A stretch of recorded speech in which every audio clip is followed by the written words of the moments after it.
BCom की छात्रा स्मिता भादुड़ी ना तो कोई पेशेवर अपराधी थी और ना ही किसी थाने में उसके खिलाफ कोई केस दर्ज था। उसका गुनाह महज इतना था कि वह अपने दोस्त के साथ कार में बैठकर बातें कर रही थी। बदमाशों की सूचना पर वहां पहुंचे तथा कथित बहादुर पुलिस वालों ने जोश में आकर सरकारी असले से गोलियां दाग दी। एक गोली ने स्मिता का सीना चीर दिया। पुलिस वालों ने ऐसा इसलिए किया क्योंकि उनके सिर पर इनकाउंटर के बदले मेडल और प्रमोशन पाने का जुनून सवार था। बेगुनाह छात्रा की हत्या का मामला सीबीआई को दिया गया। आखिरकार 3 पुलिस वालों को कसूरवार मानकर उन्हें माली जुर्माने के साथ साथ उम्र कैद की सज़ा सुनाई गई। क्या है पूरी कहानी, जानते हैं विस्तार से।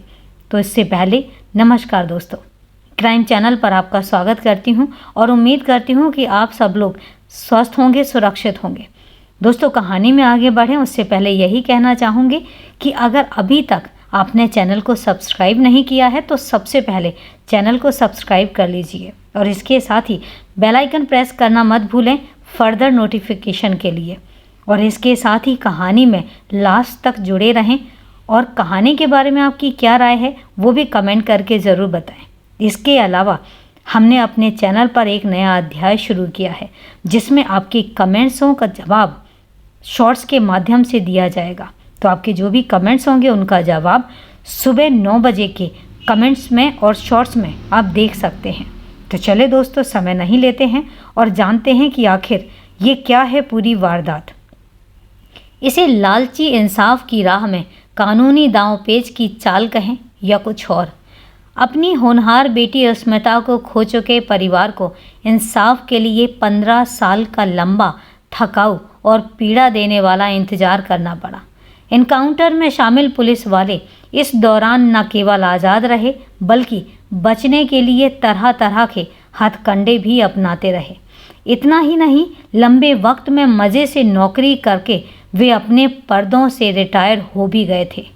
पुलिस के डरावने चेहरे के रूबरू हुए स्मिता के परिवार के दर्द का हिसाब शायद ही कोई कानून नहीं दे सकता। कसूरवार पुलिस वाले अब सलाखों के पीछे हैं।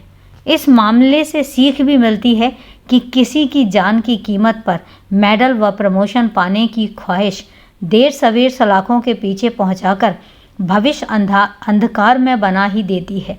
स्मिता एनकाउंटर मामला रोंगटे खड़े कर देने वाला मामला है। अब बात करते हैं बेगुनाह छात्रा स्मिता भादुड़ी की। उसके साथ क्या क्या हुआ और क्यों हुआ। स्मिता भादुड़ी उत्तर प्रदेश के मेरठ जिले की मोदी कॉलोनी में रहती थी।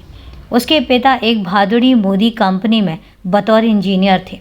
उनके परिवार में पत्नी प्रतिमा के अलावा 2 बेटियां थीं, बड़ी प्रीति और छोटी स्मिता। उनका एक बेटा सुप्रियो भी था। 21 साल की स्मिता बीकॉम के आखिरी साल की छात्रा थी। स्मिता की दोस्ती मोहित त्यागी से थी। दोनों के बीच मुलाकातें होती रहती थीं। साल 2000 में 14 जनवरी की सर्द शाम थी। वह स्मिता अपने घर से मोहित से मिलने के लिए निकली। वे दोनों कार नंबर यूपी 15 से 0898 से घूमने निकल गए। दिल्ली देहरादून हाईवे से सटे गांव सिवाया की कच्ची सड़क पर कार रोककर वो बातें करने लगे। वहां कार खड़ी देखकर किसी ने बदमाश होने के शक में पुलिस को खबर दे दी। इसी बीच शाम के तकरीबन 7:30 बजे इलाकाई थाना दौराला इंस्पेक्टर अरुण कौशिक, सिपाही भगवान सहाय व सुरेंद्र के साथ जीप लेकर वहां पहुंच गए। उन्होंने सोचा कि कोई बड़ा गैंग होगा। अपने पीछे पुलिस की गाड़ी देखकर मोहित ने कार आगे बढ़ा दी। इस तरह पुलिस वालों ने पीछा करते हुए एक साथ 11 गोलियां दाग दी। गोलियां कार पर भी लगी और एक गोली ने स्मिता के सीने को चीर दिया। कुछ ही देर में उसकी मौत हो गई। बुरी तरह घबराया मोहित कार रोककर सरेंडर करने की मुद्रा में फौरन बाहर आ गया। पुलिस वालों ने उसे पीट कर अधमरा कर दिया। इस बीच इंस्पेक्टर अरुण कौशिक ने पुलिस कंट्रोल रूम को सूचना दे दी कि बदमाशों से मुठभेड़ हो गई है और दोनों तरह से गोलीबारी हो रही है। मौके पर पहुंचे उस समय के एसएसपी आरपी सिंह को भी गुमराह करने की कोशिश की गई, लेकिन दहशत दर्जा मोहित की ज़बानी हकीकत खुलते ही सभी के होश उड़ गए। छींटदार सलवार सूट व सफ़ेद रंग का कार्डिगन पहने खून से लथपथ स्मिता कार की सीट पर पड़ी थी। नासमझी का परिचय देकर इंस्पेक्टर ने खून से अपने हाथ रंग लिए थे। बेगुनाह छात्रा की मौत पर तीनों पुलिस वालों को फौरन सस्पेंड कर दिया गया। जिन दिनों यह एनकाउंटर हुआ था उन दिनों पुलिस वालों के सिर पर जुनून सवार था कि एनकाउंटर करो और प्रमोशन पाओ। दरअसल पुलिस की नौकरी में थोड़ी बहादुरी से प्रमोशन पा लिया जाता है। इंस्पेक्टर अरुण कौशिक भी इसी फोबिया के शिकार थे। पुलिस ने समझदारी दिखाई होती तो स्मिता आज जिंदा होती। चश्मदीद गवाह मोहित की तरफ से इंस्पेक्टर अरुण कौशिक, सिपाही भगवान सहाय व सुरेंद्र के खिलाफ हत्या का मामला दर्ज कर लिया गया। खाकी पर खून के छींटे लगने का मामला तूड़ पकड़ गया। तीनों आरोपियों को जेल भेज दिया गया। यह मामला उस समय के प्रधानमंत्री अटल बिहारी वाजपेयी तक पहुंचा तो केस सीबीआई को चला गया। सीबीआई 3 साल तक जांच करती रही। इस बीच तीनों आरोपी जेल से छूट गए और बहाली पाकर नौकरी करने लगे। इतना ही नहीं, इंस्पेक्टर अरुण कौशिक सीओ भी बन गए थे। केस वापस लेने के लिए सीबीआई ने 26 फरवरी 2004 को कोर्ट में चार्जशीट दाखिल की। अदालत में सुनवाई कई साल तक चलती रही। आरोपी पुलिस वालों ने पीड़ित परिवार पर कई तरह से दबाव भी बनाया। मोहित को डराया धमकाया गया, लेकिन इंसाफ की आस में उसने हार नहीं मानी। तीनों आरोपियों ने मामले को खत्म करने के लिए हाईकोर्ट से स्टे ऑर्डर भी लिया और मज़े से नौकरी करते रहे। आरोपियों ने कानूनी हथकंडे अपनाकर अदालत बदलने की मांग की और कई सुनवाई पर पेश भी नहीं हुए। नौकरी करके तीनों रिटायर्ड भी हो चुके थे। सालों चले केस में गाजियाबाद स्थित सीबीआई की विशेष अदालत ने हत्या, जानलेवा हमले व मारपीट का कसूरवार करार देते हुए आखिरकार 14 दिसंबर 2015 को तीनों आरोपियों को उम्र कैद व 1.5 लाख रुपए जुर्माने की सज़ा सुनाई। जज नवनीत कुमार ने अपनी टिप्पणी में कहा कि मामला विरल से विरलतम अपराध की श्रेणी में आता है।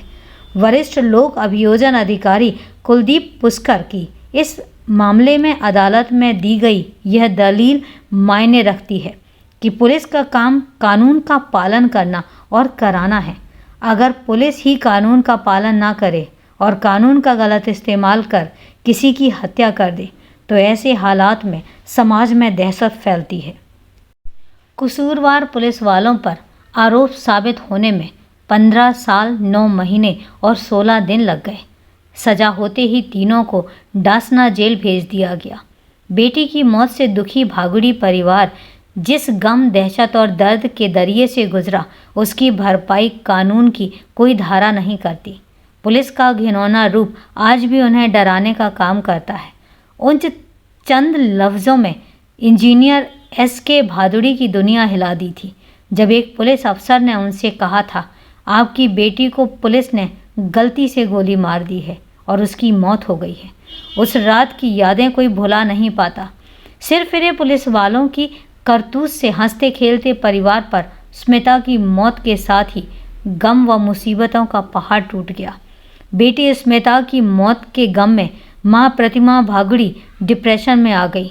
लाख समझाने पर भी बेटी का दर्द भुला नहीं सकी। ज़्यादा दवाओं के सेवन से उनका लीवर खराब हो गया। वे बीमार हुई तो इलाज कराया गया। परिवार माली रूप से परेशान हो गया। बाद में साल 2011 में स्मिता की मां की मौत हो गई। स्मिता का भाई सुप्रियो ग्राफिक डिज़ाइनर है। दोनों बाप बेटे अकेले रहते हैं। अदालत के फैसले से वे खुश तो हैं, लेकिन कहते हैं कि ऐसा करने वालों को फांसी की सज़ा मिलनी चाहिए थी। स्मिता का मामला उन पुलिस वालों के लिए एक सबक है जो वर्दी की हनक में बिना सोचे समझे कुछ भी करने को तैयार हो जाते हैं। मानवाधिकार उल्लंघन के मामले में अव्वल दर्जा हासिल कर रही उत्तर प्रदेश पुलिस में ऐसे पुलिस वालों की एक बड़ी जमात है जो गंभीर आरोपों के दामन दागदार किए हुए हैं। उनके कारनामे जनता में डर पैदा कर देते हैं। पुलिस से आम आदमी कितना सुरक्षित महसूस करता है, इसका अंदाज़ा इसी बात से लगाया जा सकता है कि लोग आज भी थाने आने से डरते हैं। पुलिस अगर बेगुनाहों के खून से हाथ रंगने लगे तो बात सोचने वाली हो जाती है। स्मिता का मामला सबक ज़रूर देता है कि गलत कामों की सज़ा देर सवेर मिलती ज़रूर है। इस मामले में पुलिस वाकई सबक लेगी और इसमें कोई शक नहीं है। तो दोस्तों, कहानी को लास्ट तक सुनने के लिए आपका तहे दिल से धन्यवाद। अब मिलते हैं फिर कल एक नई कहानी में, एक नई सच्ची घटना में। तब तक के लिए सेफ रहें, सुरक्षित रहें और अपना ध्यान रखें। जय हिंद दोस्तों, जय भारत।